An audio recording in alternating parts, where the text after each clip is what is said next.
मह्यं विग्रहं केवल्यं देहि देहं चरणौ द्योतिमम्। ओम इति सौ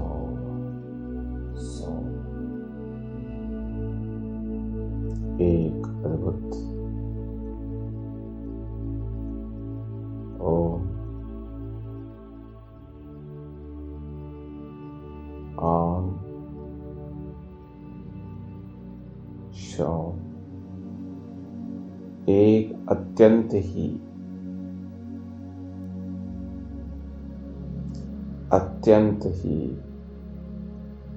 अमृत जो ओम नमो नमः शिवाय सब दिश सभी और सभी जगत में केंद्र में बिंदु में ध्यान के मंत्र के धार में मंत्र मिलता है, फिर मंत्र को धारण करना पड़ता है। चाहे तुम्हें नाम मिला हो या फिर मंत्र मिला हो या कोई विधि मिली हो या कोई विग्रह मिला हो या कोई चित्र मिला हो या कोई स्वरूप मिला हो या फिर शांति मिली हो, एक आचरण मिला हो, एक दिशा मिली हो, एक दिशा निर्देश मिला हो, एक आदेश मिला हो, एक विवरण मिला हो, एक निवारण मिला हो, उस मंत्र को, उस महामंत्र को धारण करना है। भगवान जो है मंत्र के रूप में तुम्हारे अंदर बस जाते हैं। भगवान की जो शक्ति होती है ना, वो मंत्र में होती है और वो मंत्र के रूप में तुम्हारे अंदर जो है वो कार्य कर सकती है अगर तुम उसको उस रूप में धारण करो तो, तुम उसको उस रूप में देख पाओ तो, तुम उसको उस रूप में मान पाओ तो। ये मानने की चीज है, धारण करने की चीज है। मंत्र कब महामंत्र बन जाएगा पता ही नहीं चलेगा। भगवान की शक्ति कब कार्य करने लगेगी, देखते देखते कार्य करने लगेगी। बस यूं यूं यूं हुआ और भगवान की शक्ति शुरू काम करती है और सदा से काम करती आई है। लेकिन एक तो मिलना जरूरी है, दूसरा उसको उतारना जरूरी है। और उतारना कहाँ है? तो अपने अंदर उतारना है। मन मंडल, प्राण मंडल, तन मंडल, तीनों मंडल में मन प्राण तन बुद्धि इसमें पूरा उतर जाता है। जब तुम ज्यादा सोचते विचारते नहीं हो, बस मंत्र मिल गया, उसे मिला है, वो ऐसा नहीं कि कहीं से उठा लिया चोरी कर लिया, वो मिला है आपको, किसी माध्यम से मिला आपको, किसी गुरु से मिला, गुरु जी ने आपको दिया। उसकी विधि होती है, विधि से दिया जाता है, विधि विधान से मिला। प्रेम भाव से मिला, आशीर्वाद के साथ मिला, पूरे हृदय के साथ, पूरा तन मन प्राण से भी कहीं ज्यादा ऊपर उठ करके उसको आपको दिया गया। जहां का है वहीं से अगर दिया जाए तब ज्यादा अच्छा है। कम से कम थोड़ा सा ऊपर उठकर ही देना पड़ता है, और फिर वहां से अगर मिला आपको, देने वाले ने आपको दिया और आप तो लेने वाले हो, आपको मिल गया। इसको पाना कहते हैं। अब दाता नहीं हो, आप तो भिक्षुक हो, आपको मिल गया। अब क्या करोगे? अब तो मंत्र है, यंत्र भी हो सकता है साथ में, कोई आश्चर्य की बात नहीं हो। कुछ आचार विचार हो सकते हैं, कुछ नियम कानून हो सकते हैं, उनका नित्य प्रतिदिन पालन करना होता है। हाँ, मंत्र कैसे उतरेगा, कैसे धारण करना ही सबसे प्रमुख चीज है। दीक्षा बहुतों को मिलती है, धारण जो है ना, दीक्षा कई प्रकार की होती है। एक दीक्षा तो होती है कि आप में उतार ही दिया जाता है पूरा, आपको कुछ करना ही नहीं है। और एक दीक्षा होती है कि ताली दो हाथ से नहीं बजती है भैया, तो शक्ति तो रहती है मंत्र में, शक्ति वाली ही चीज आपको दी जाती है, लेकिन हर चीज का नियम कानून होता है। स्कूल में आप, विद्यालय में जाके एडमिशन लेते हो, पढ़ाई करते हो, कक्षा में पढ़ते हो, नियम वहां भी होते हैं। ऑफिस में काम करते हो, नियम वहां भी होते हैं। भोजनालय में जाके भोजन पाते हो, नियम वहां भी होते हैं। मंदिर में प्रसाद चढ़ाते हो, पूजा करने के लिए जाते हो, दर्शन करने जाते हो, घंटा बजाने जाते हो, नियम वहां भी होते हैं। चप्पल उतार के आना है, हाथ पांव धो के आना है, स्नान करके आना है, पूजा की थाली लेकर आनी है, घंटी बजाना है, कुछ दान संभव हो सके तो करके जाना है, और नहीं तो थाली चढ़ा के भी जाओ तो समान बात ही है। माथा टेक के जाना है, मंत्र पढ़ना है, संभव हो सके तो थोड़ा ध्यान भी कर लो। मंदिर में जो एनवायरनमेंट होता है वो बहुत पॉजिटिव होता है। जितने लोग मंदिरों में ध्यान करेंगे, मंदिरों के चबूतरों में ध्यान करेंगे, मंदिरों के बाहरी परिसर में ध्यान करेंगे, जितने लोग ध्यान करेंगे, हमारे देश के मंदिर उतने ही ज्यादा अच्छा होगा, उतना ही ज्यादा अच्छा होगा, लोगों के लिए बहुत अच्छा होगा। मंदिर तो मंदिर है ही, लेकिन लोगों के लिए भी करना जरूरी है। अगर हम बात ध्यान की करते हैं, धर्म की करते हैं, भगवान की करते हैं, तो ये सब करना जरूरी है। अपनी करते हैं तो ये करना जरूरी है। आप कभी करके देखो, बड़ा अच्छा लगेगा।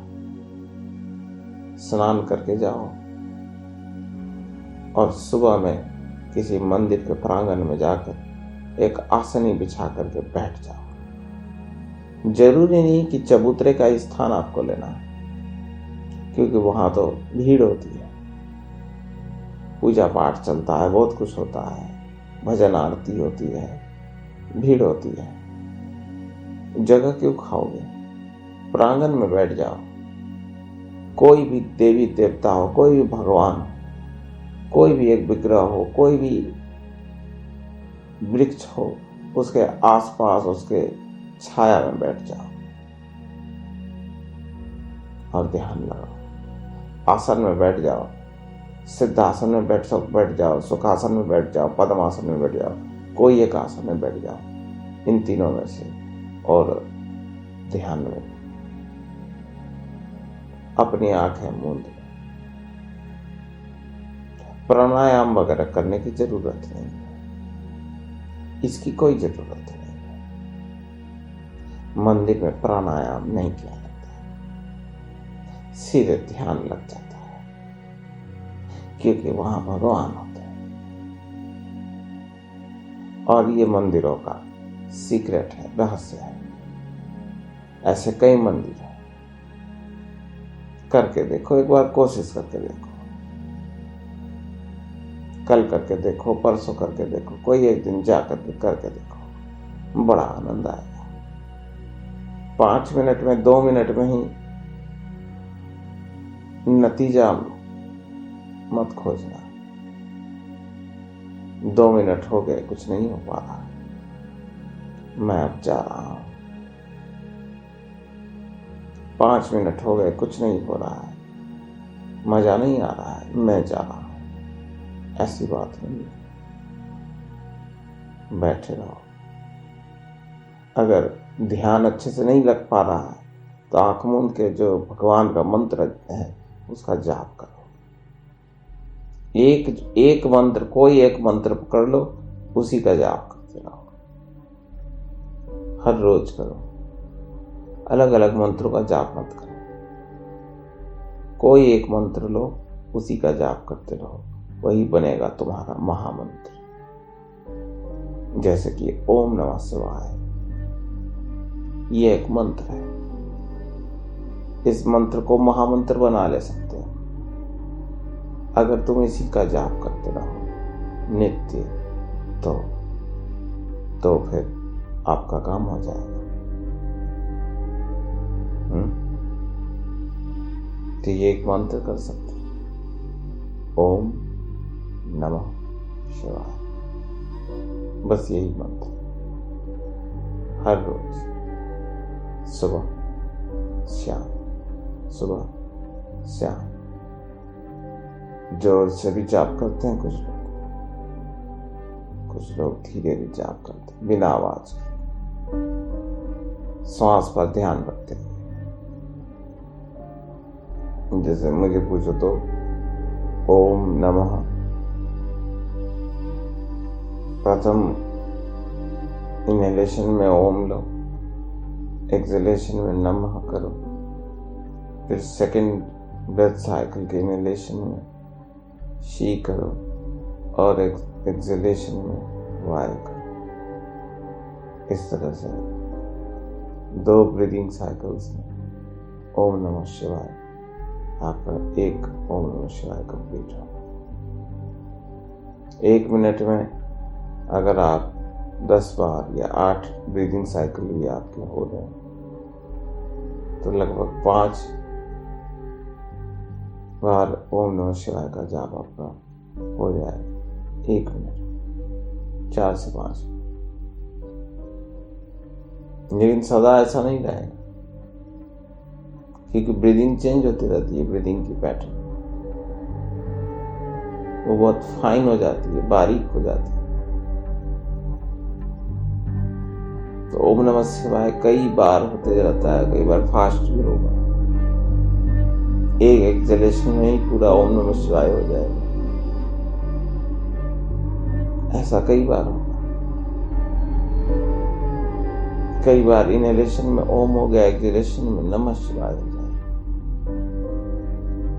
कई बार जो गैप होता है इनहेलेशन और एक्सहेलेशन के बीच, उसमें ओम नमः शिवाय हो जाएगा। कई बार एक्सहेलेशन और इनहेलेशन के बीच जो गैप होता है, यानी एक ब्रेथ साइकिल से दूसरे ब्रेथ साइकिल के बीच जो गैप होता है, उसमें ओम नमः शिवाय हो जाएगा। तो ओम नमः शिवाय अनेक हो जाए। एक समय आएगा 1 मिनट में आप देखोगे 10-10 ओम नमः शिवाय हो रहे हैं, 20-20 ओम नमः शिवाय। ऐसा भी हो 10 मिनट में आपके 100 ओम नमः शिवाय होते हैं। 10 से 15 मिनट आपके 108 ओम नमः शिवाय 15 मिनट में, 20 मिनट में बड़े आराम से हो जाएंगे। अब मंदिर में 15 मिनट थोड़ी कोई बैठता। 15 मिनट अगर मंदिर में जाके बैठ रहे हो, 10 मिनट मंदिर में जाके बैठ रहे हो, बड़े शर्म की बात है। बैठना ही है तो कम से कम 1 घंटा तो बैठो। I am serious about this. कम से कम 1 घंटा बैठो तो मजा आएगा। ठंड का समय है, साल ओढ़ के बैठ जाओ, मजा आएगा। तो पता चलेगा 1 घंटे में 500 बार ओम नमः शिवाय हो, 500 बार सुबह में हो और 500 बार शाम में घर से कर लो। 1000 बार ओम नमः शिवाय घर से कर लिया, घर और मंदिर और घर से कर लिया। अगर मंदिर नहीं भी जा पाए तो घर से ही कर लिया, घर की छत से कर लिया, छत से नहीं कर पाए तो पूजा घर से कर लिया, नहीं तो आंगन से कर लिया। कहीं नहीं हो पा रहा है तो किसी भी शुद्ध स्थान में बैठ के आप कर सकते हैं। सीधी बात। 1000 बार एक दिन में ओम नमः शिवाय बड़े आराम से आप कर सकते हैं। ये कोई बड़ी बात नहीं है। 2 घंटे का ध्यान और ओम 1000 बार ओम नमः शिवाय का जाप। इस प्रकार से जैसा मैंने कहा, आंख मूंद कर आसन में बैठ कर श्वास पर भी ध्यान है। इस प्रकार से ओम नमः शिवाय ऐसा लगेगा अमृत पी गए। श्वास नहीं ले रहे हो, ऐसा लगेगा अमृत पी गए। 500वीं बार जब करोगे तब तो ऐसा लगेगा ही कि अमृत पी गए। ये 300वीं बार जब कर रहे होगे ना तो सच में लगेगा अमृत पी गए। और ये जितने दिन आपके बढ़ते जाएंगे, अमृत का प्याला, अमृत जो है ना, प्याला तो वही रहेगा, अमृत जो है वो और अमृतमय होता जाएगा। वो धीरे धीरे परमामृत में तब्दील होता जाएगा। ये सच बात है। 1 महीने में आप बड़े ही आराम से मौज से 50,000 बार ओम नमः शिवाय का जाप कर सकते हैं। पर बात संख्या की नहीं है। 1 साल में आप बड़े ही मौज से 5 से 10 लाख बार ओम नमः शिवाय का जाप कर सकते हैं। 10 साल में 1 करोड़ बार जाप कर सकते हैं। 1 करोड़ बार कर लिए तब तो सिद्ध हो ही चुका होगा। 10 साल में ओम नमः शिवाय जैसा मंत्र अगर सिद्ध हो जाए, वो आप में पूरा उतर जाए, तो उसका कोई हानि नहीं है। 5 साल में भी हो जा सकता है, कोई तो 1 साल में भी कर लेता है, कोई 2 साल में कर लेता है। सबका अपना अपना है, सबकी अपनी अपनी मौज है, सबकी अपनी अपनी साध है। नहीं, आपको नहीं लगता है? तो सिद्ध आश्रम का अर्थ क्या होता है? सिद्ध आश्रम का एक अर्थ ये भी होता है कि सिद्ध करें, आओ मिलकर सिद्ध करें,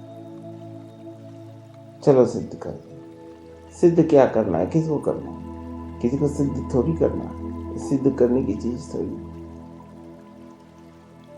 सिद्ध का मतलब क्या होता है? खुद को ही सिद्ध करना पड़ता है। प्रश्न तो बन के अपने अंदर है, दूसरों से प्रश्न थोड़ी है आपका। लड़ाई आपकी दूसरों से नहीं, लड़ाई हमारी दूसरों से नहीं होती है, लड़ाई हमारी खुद से ही होती है। जब हम बात अध्यात्म की करते हैं तो लड़ाई हमारी दूसरों से नहीं होती, लड़ाई हमारी खुद से होती है। क्योंकि तुम मानो या ना मानो, तुम्हारे अंदर एक बहुत बड़ा नास्तिक भी छुपा हुआ बैठा रहता है, तुम्हारे अंदर एक बहुत बड़ा असुर भी छुपा हुआ बैठा रहता है। तुम मानो या ना मानो, तुम कितना भी भागो, ये तुम्हारा सच है, ये हम सबका सच है।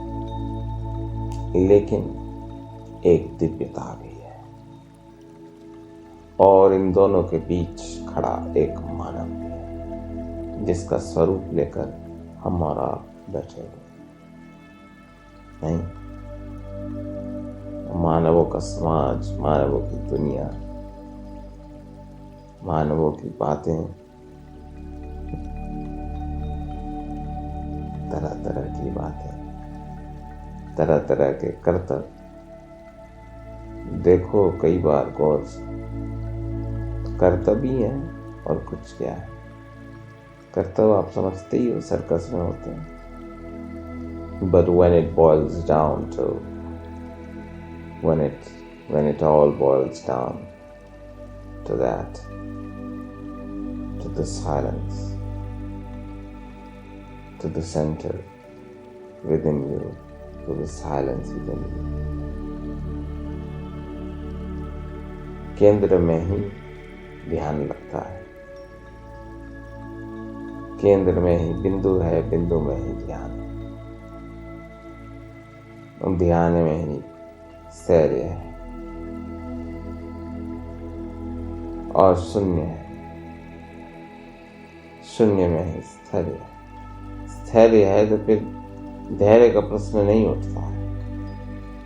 धैर्य का प्रश्न तो तब उठता है जब कोई हड़बड़ी होती है या कोई दबाव होता है। शून्य में चले जाते हो तो ये सब एग्जिस्ट नहीं करता आपके लिए, तो फिर धैर्य की कोई जरूरत नहीं है। स्थैर्य ही स्थैर्य है, उसको स्थैर्य कहते हैं। और फिर शून्य से आप देखते देखते एक अनंत शून्य में चले जाते हैं, उसका कोई अंत नहीं। पता नहीं, कोई चमत्कार ही होता है कि घूम के जितने भी ध्यानी होते हैं, जितने भी समाधिस्थ योगी होते हैं, पता नहीं कैसे गुरु कृपा से कि ईश कृपा से वो घूम के उनका चैतन्य वापस इस भूलोक में आ जाता है, अपने शरीर में आ जाता है और वापस चेतना शरीर में लग जाती है। फिर से आँख खुलती है, चेतना शरीर में लौटती है, फिर से शरीर का होश हवास होता है, फिर आँख खुलते हैं, फिर पता चलता है अच्छा मैं सांस लेता हुआ एक प्राणी हूँ, नाम ये है वो है। थोड़ा समय लगता है पर 5-10 मिनट में, 15 मिनट में सब समझ में आ जाता है। बड़ा गजब का अनुभव है। और ये सब कोई दंत कथा नहीं है, परी कथा नहीं है, जैसा कि बहुत लोग बात करते हैं कि क्या ऐसा भी होता है, क्या वैसा भी होता है, क्या वास्तव में ऐसा कोई स्थान है, क्या वास्तव में ऐसे योगी हैं, क्या वास्तव में ऐसे ऋषि मुनि हैं, सैकड़ों सालों तक जिए, हजारों साल तक जिए, वहाँ गए, वहाँ मिले, फल ना किए, ढीक ना किए। क्या वास्तव में ये योग नाम की चीज होती है? वास्तव में योग में इस प्रकार के अनुभव होते हैं? भाई योग में तरह तरह के अनुभव होते हैं, तरह तरह की चीजें होती हैं। ज्यादातर तो बताया ही नहीं जाता, कभी बताया ही नहीं गया। सच कह रहा हूं, ज्यादातर चीजें मुझे ऐसा लगता है मेरे अनुभव से, तो मैंने तो बताया नहीं है और मैंने कभी किसी से सुना भी नहीं, तो मुझे नहीं लगता है कि ऐसे तो बहुत लोगों ने, बहुत साधुओं ने ऐसा अनुभव किया होगा, तो कोई बताता नहीं है। तो ज़्यादातर तो चीज़ें बताई ही नहीं गई हैं। जो थोड़ी बहुत चीज़ें बताई गई या शेयर की गई, उन पर भी अचरज होता है कि क्या ऐसा भी होता है। अरे भैया, ये कोई परी कथा, दंत कथा थोड़ी है। सच पूछो तो साधु वो आखिरी इंसान होता है इस दुनिया का जिसको झूठ बोलने की जरूरत है। साधु वो आखिरी इंसान होता है। साधु कोई नशेड़ी नहीं होता है। जो नशा करते हैं वो साधु नहीं होते हैं, वो नशेड़ी होते हैं। वो होश में नहीं होते, फिर वो कुछ भी बोल सकते हैं। मैं उनकी बात नहीं कर रहा, मैं उनकी बात नहीं कर रहा। जो नशे में धुत पड़े रहते हैं वो नशेड़ी होते हैं। नशे में जो धुत पड़ा हुआ है वो नशेड़ी होते हैं। उन पर उन नशीली पदार्थों का प्रभाव होता है तो वो कुछ भी बोल सकते हैं। उसको कॉन्क्रीट बात समझ के नहीं पढ़ा जा सकता। उनकी बात नहीं पढ़ना चाहिए, है ना। सुन के वक्त जाया भी नहीं करना चाहिए। दरअसल सुन के वक्त जाया भी नहीं करना चाहिए, क्योंकि नशेड़ी है। नशेड़ियों का क्या है, वक्त अपना भी जाया करना है, दूसरों का भी जाया करना है। उनको लत पड़ गई है, उसके लिए रिहैबिलिटेशन, ठीक है। नशे में आकर लोग कैसी कैसी हरकतें करते हैं, भारत के लोगों को अच्छी तरह से पता है। गांव गांव गली गली में लोग परेशान हैं नशेड़ियों की वजह से। परिवार में वो लोग अशांति करते हैं, क्लेश करते हैं, रात में चिल्लाते हैं, निशाचर बन के घूमते फिरते हैं। नशेड़ी ऐसे होते हैं। तो नशेड़ियों की बात को पर तो खैर कोई सुनता भी नहीं है। मैं उनकी बात नहीं कर रहा, मैं साधुओं की बात कर रहा हूँ, जो सच्चे साधु होते हैं। तो जो सच्चा साधु होता है वही साधु होता है, बाकी लोग तो साधु नहीं होते हैं। तो जो साधु होता है, जो सच्चा साधु होता है, वो आखिरी इंसान, is the last man, they are the last man on earth और on any planet to lie. Why? Because they don't need to lie. उनको झूठ बोलने की कोई जरूरत ही नहीं है। कारण बस यही है। अब क्यों नहीं है झूठ बोलने की जरूरत? पूरी दुनिया को झूठ बोलने की जरूरत है, इनको क्यों नहीं है? देखो भैया, झूठ बोलने की जरूरत तो किसी को नहीं है, लेकिन साधुओं का कुछ देखो, वो काम ही ऐसा करते हैं ना कि वो काम करने के बाद आप क्या ही झूठ बोलोगे और क्यों ही झूठ बोलोगे। आप जो ही बोलोगे सच ही बोलोगे, पर कई बार आप चुप रह जाओगे। जितना जानते हो उससे कम ही बोलोगे, उससे बहुत ज्यादा कम बोलोगे। अगर 100 चीजें जानते हो तो ज्यादा से ज्यादा 5 चीजें बता दोगे। क्यों? क्योंकि उन 5 चीजों पर भी कोई यकीन नहीं करता। उन 5 चीजों में से भी शायद ज्यादा से ज्यादा लोग एक चीज पर यकीन कर लें, तो बड़े मुश्किल से 5 चीजें बोल देता है, बाकी उसको बोलने की जरूरत नहीं है। उसका कारण क्या है? कारण वो अमृत का प्याला है, कारण वो शांति है, वो प्रेम भाव है, वो मुस्कुराहट है, बिना वजह का मुस्कुराहट है। तो इसलिए they are the last people on any planet, on any physical realm to lie, because they don't need to lie,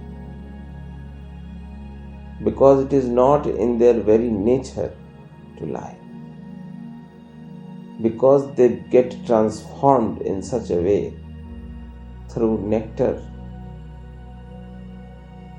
that they cannot lie anymore. They don't need to lie. They become like that. They cannot lie. They don't lie. They become like that. I guess that is what sages and seers are like. They don't lie because they're not like that. It's their nature. हर चीज की अपनी प्रकृति होती है, अपना स्वभाव होता है? तो ये भी समझना पड़ेगा। जैसे पेड़ का अपना स्वभाव होता है, टहनी का अपना स्वभाव होता है, पत्तों का अपना स्वभाव होता है, सूखे पत्तों की अपनी एक सरसराहट होती है ना। हर चीज की अपनी एक गुणवत्ता होती है, अपनी एक क्वालिटी होती है। तो जो सच्चे साधु होते हैं उनका अपना ये स्वभाव होता है, वो झूठ नहीं बोलते, पर हाँ वो चुप भी रहना जानते हैं। तो कुछ चीजों को लेकर के चुप्पी होती है। तो मनुष्य को सिद्ध किसको करना पड़ता है, हम लोग इस बात पर थे, तो सिद्ध तो स्वयं को ही करना पड़ता है, क्योंकि इंसान 3 भागों में बटा है, एक असुर है, एक मानव है, एक दिव्य है। इन तीनों के बीच में फंसा है। इन तीनों के बीच में इंसान फंसा हुआ है। ये 3 चीजें वो सिद्ध जो करना है स्वयं को ही करना पड़ता है। कि प्रश्न स्वयं से ही होता है, मैं कौन हूं, ये अपने आप से प्रश्न है, किसी और से नहीं, अपने आप से प्रश्न। उत्तर भी आपको स्वयं को ही देना पड़ेगा। You have to answer to yourself, you have to prove to yourself। ये भी एक प्रकार का सिद्धाश्रम है जो आपके अंदर चल रहा